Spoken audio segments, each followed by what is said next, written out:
অবস্থান ইত্যাদি কার্যক্রম।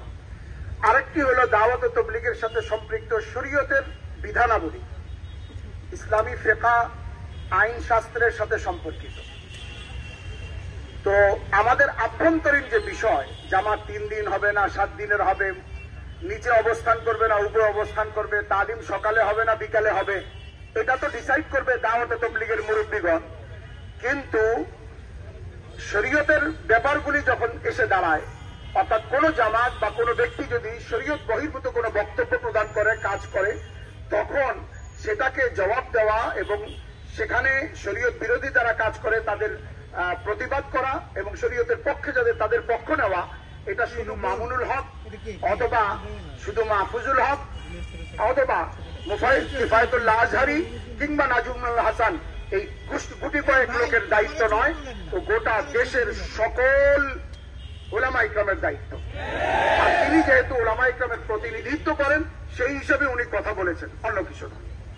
লীগের কাজ খোদা প্রদত্ত কাজ, এই কাজের সকল উলামা ইকরাম তাবলীগের মুরব্বিয়ান ইকরামের পরামর্শক্রমে চলবে, এটাই স্বাভাবিক। তারা বলতে চায়, তাদের ওই সমস্ত প্রশ্নোত্তরে তারা বলছে যে মিছিল মিটিং এটা তাবলীগের ইতিহাসে নাই, মিছিল মিটিং তাবলীগের ইতিহাসে নাই। তো আমরা তাদেরকে বলতে চাই, তাহলে খুন খারাপি আর হত্যা কি তাবলীগের ইতিহাসে আছে? তাহলে তোমরা এটা কেন করতে গেলে?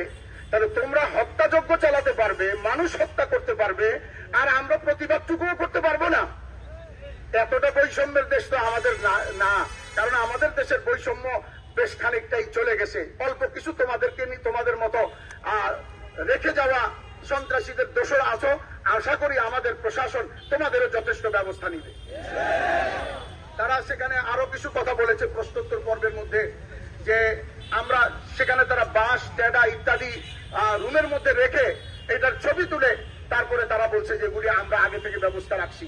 আমাদের সাথীরা সর্বোচ্চ পর্যায়ের কসম খেতে অথবা সর্বোচ্চ পর্যায়ের শপথ নিতে রাজি আছি, তোমরা আসো এই কথা, আমরা তোমাদের সাথে সামনে বসতে চাই, যে আমাদের সাথীরা একটা বাস পর্যন্ত সেখানে রাখে নাই, বরং তোমরা এগুলি সাথে নিয়ে আসতো।